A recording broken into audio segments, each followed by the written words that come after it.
Hello friends, welcome to my YouTube channel large animal vet. पशुओं में बहुत तरह की पॉइजनिंग होती है। बहुत ज़्यादा ऐसे पॉइजनस कुछ प्लांट है या फिर हर्बिसाइड्स है, तो उनकी वजह से इसके साथ साथ जो मेटल्स होते हैं, तो उनकी वजह से भी पशुओं में पॉइजनिंग होती है। तो इसी पॉइजनिंग को लेकर मैं आज जो पॉइजनिंग और एंटीडोट का सेकंड पार्ट आपके लेकर सामने आया हूँ। तो आज हम पशुओं में होने वाली पॉइजनिंग और उसके एंटीडोट की सेकंड पार्ट के बारे में जानेंगे। लेकिन उससे पहले अगर आप मेरे चैनल से नए जुड़े हैं या अभी तक आपने मेरा चैनल सब्सक्राइब नहीं किया है, तो प्लीज़ मेरे चैनल को लाइक, शेयर और सब्सक्राइब करें। साथ में बेल वाला आइकन दबाकर ऑल वाला ऑप्शन भी चुनें, ताकि भविष्य में आने वाली हर वीडियो की नोटिफिकेशन आपको समय समय पर मिलती रहे।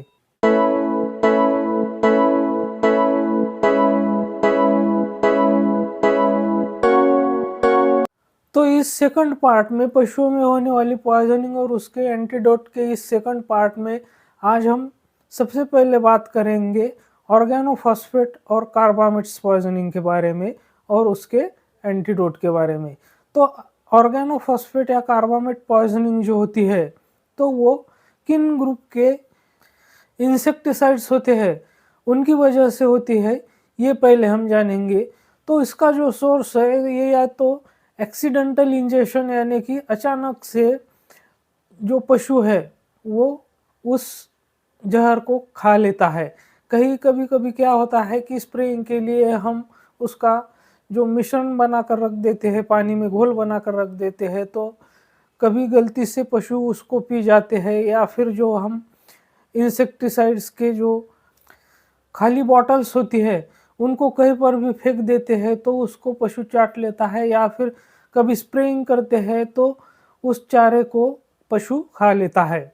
तो इसकी वजह से ये ऑर्गेनोफॉस्फेट या कार्बामेट्स जो पॉइजनिंग है वो होती है। तो अब बात करते हैं कि इस ऑर्गेनोफॉस्फेट और कार्बामेट पॉइजनिंग में कौन से पॉइजन आते हैं। तो जैसे कि इसमें मैलेथियन है, पैराथियन है, सुमिथियन है और कार्बारिल्स है। तो इनकी वजह से ऑर्गेनोफॉस्फेट या जो कार्बामेट्स पॉइजनिंग होती है वो पशुओं में होती है। तो सबसे पहले अब हम बात करते हैं कि इसमें हमें जो ऑर्गेनोफॉस्फेट या कार्बामेट्स पॉइजनिंग होती है तो उसमें हमें क्या लक्षण पशुओं में देखने को मिलेंगे। सबसे पहले तो हमें डायग्नोसिस के लिए जो इम्पोर्टेंट पार्ट होता है वो है हिस्ट्री। तो ओनर से जब हम हिस्ट्री लेंगे, जब हमें पॉइजनिंग के साइन दिखाई देंगे, तो हमें कंफर्म करने के लिए पशु मालिक जो होते हैं उनसे हिस्ट्री लेनी होती है कि उन्होंने कहीं जहाँ स्प्रेइंग किया है वहाँ पर पशु को चराया है, या फिर जहाँ पर वो पशु को बांधते हैं वहाँ पर जो इंसेक्टिसाइड्स हर्बिसाइड्स होते हैं वो भी पशु मालक जो है वो उसी रूम में या फिर उसी गोठे में उसको स्टोर करके रखते हैं। तो कभी बाय मिस्टेक पशु उसको चाट लेते हैं, खा लेते हैं। तो ये हिस्ट्री से हमें कंफर्म करना होता है। इसके साथ साथ हमें जो पशुओं में लक्षण देखने को मिलते हैं तो उससे हम डायग्नोसिस अच्छे से कर सकते हैं कि ये पॉइजनिंग का ही केस है। तो ऑर्गेनोफॉस्फेट या कार्बामेट्स पॉइजनिंग में हमें जो लक्षण देखने को मिलेंगे वो कुछ इस प्रकार के होंगे। तो सबसे पहले पशु में प्रोफ्यूज सलाइवेशन होगा, यानी कि बहुत ज़्यादा मात्रा में पशु में सलाइवेशन हमें देखने को मिलेगा। इसके साथ साथ लैक्रिमेशन होगा, यानी कि उसकी आँख से भी पानी बहुत ज़्यादा मात्रा में बहने लगेगा। तो ये जो लक्षण है, प्रोफ्यूज सलाइवेशन है, लैक्रिमेशन है, इसके साथ साथ हमें पशु में कन्वल्जन्स देखने को मिलेंगे। पशु को झटके आएंगे, मसल ट्रिमर होगा, यानी कि जो पशु के शरीर के ऊपर की जो मसल्स होती है वो हमें थर थर काँपती हुई नजर आएगी।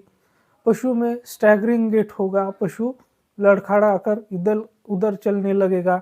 इसके साथ साथ पशु में डायरिया भी होगा। तो पॉइजन की वजह से जो इंटेस्टाइन में उसके इरिटेशन होगा तो उसकी वजह से बहुत प्रोफ्यूज डायरिया पशु में देखने को मिलेगा।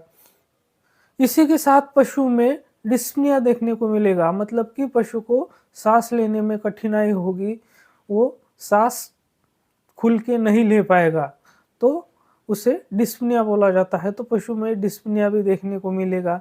जैसे जैसे समय बीतता जाएगा तो फिर पशु में पैरालिसिस भी देखने को मिलेगा, पशु पैरालिज हो जाएगा और उसके बाद पशु कोमा में चला जाएगा और उसके बाद पशु की डेथ हो जाएगी।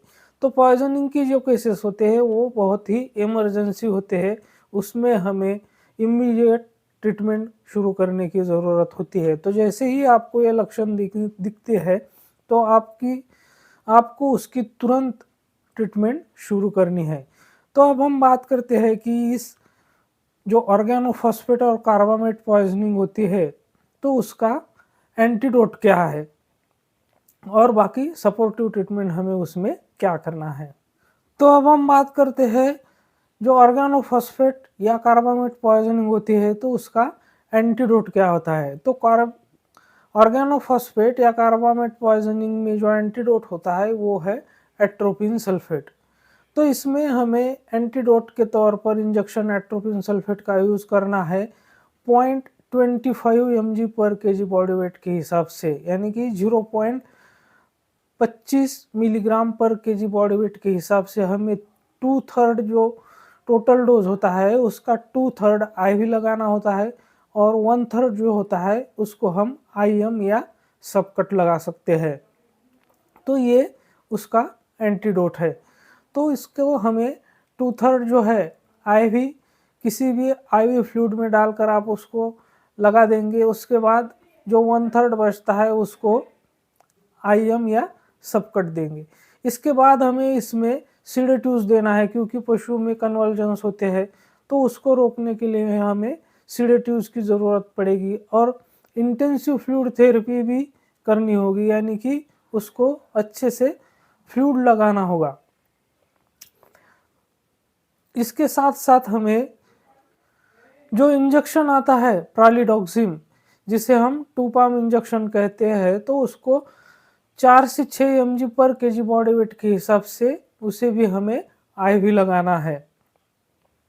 और इसके साथ साथ हमें सलाइन परगेटिव्स भी देने हैं।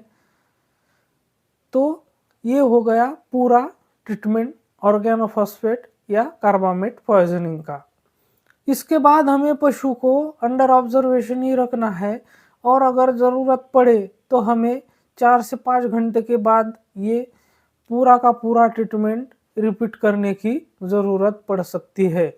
और बहुत सारे केसेस में 24 घंटे तक भी पशु को हमें अंडर ऑब्जर्वेशन रखना होता है और अगर कोई सिम्टम इसमें दिखाई देते हैं तो उसको ट्रीटमेंट रिपीट करना होता है।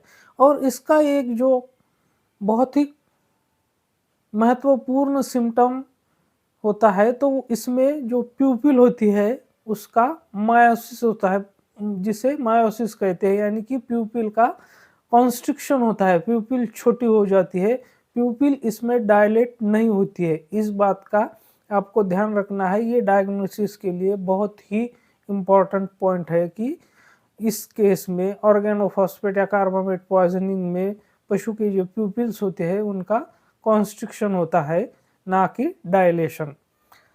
तो अब हम बात करते हैं सेकंड ग्रुप जो आता है पॉइजनिंग में, तो उसमें ऑर्गेनोक्लोरिन और पायरेथ्रॉइड्स। तो ऑर्गेनोक्लोरिन एंड पायरेथ्रॉइड्स पॉइजनिंग जो होते हैं तो उनका सोर्स क्या होता है, इसके बारे में सबसे पहले हम बात करेंगे।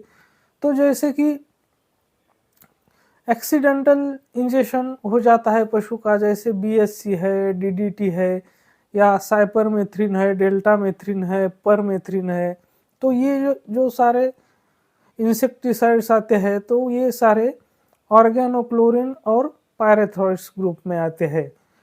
तो अब हम बात करते हैं कि इसके लक्षणों के बारे में। तो ऑर्गेनोक्लोरिन और पायरेथ्रॉइड्स जो पॉइजनिंग होती है तो उसमें हमें पशुओं में क्या क्या लक्षण देखने को मिलते हैं। तो ऑर्गेनोक्लोरिन और पायरेथ्रॉइड्स पॉइजनिंग में हमें जो लक्षण देखने को मिलेंगे वो कुछ इस प्रकार के होंगे। तो इसमें भी पशु में सलाइवेशन होगा, इसके साथ साथ मसल ट्रिमर होगा और पशु हाइपर एक्साइट होगा। और मसल ट्रिमर्स और हाइपर एक्साइटेशन के कारण क्या होगा कि पशु का जो बॉडी टेम्परेचर है वो बढ़ जाएगा। तो इसलिए इसमें हमें हाइपरथर्मिया देखने को मिलेगा, यानी कि पशु का जो बॉडी टेम्परेचर है वो नॉर्मल लेवल से ज़्यादा होगा, 104, 105 इस तरह से उसका बॉडी टेम्परेचर बढ़ सकता है। तो इसमें जो टॉनिक और क्लोनिक कन्वल्जन्स होंगे और साथ में पशु में डायरिया भी होगा। तो इसमें जो क्लोनिक टोनिक कन्वल्जन्स होंगे वो इंटरमिटेंट भी हो सकते हैं या फिर कंटिन्यूअस भी हो सकते हैं। तो इस बात का आपको ध्यान रखना है, ये भी पॉइंट हमें डायग्नोसिस में बहुत काम आएगा। तो इसके साथ साथ पशु में अगली स्टेज जो होगी वो है कोमा, और कोमा में जाने के बाद पशु की डेथ हो जाएगी।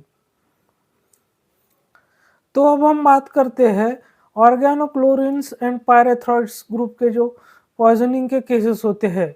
तो ऑर्गेनोक्लोरिन और पायरेथ्रॉइड्स ग्रुप का कोई भी स्पेसिफिक एंटीडोट नहीं है, इस बात का आपको ध्यान रखना है। ऑर्गेनोक्लोरिन एंड पायरेथ्रॉइड्स पॉइजनिंग में एंटीडोट, स्पेसिफिक एंटीडोट नहीं है। इसकी जो ट्रीटमेंट हमें करनी होती है वो सिम्टोमेटिक ट्रीटमेंट करनी होती है, अकॉर्डिंग टू सिम्टम्स हमें इसको ट्रीट करना होता है। तो इसमें जैसे कि कन्वल्जन्स होते हैं तो उसके लिए हमें एंटी कन्वल्जेंट देने होंगे, जैसे कि डायजेपाम 1 to 2 mg पर kg बॉडी वेट के हिसाब से हमें इसको IV देंगे। साथ में कैल्शियम बोरोग्लूकोनेट के जो प्रिपरेशन होते हैं उसको भी हम IV लगाएंगे।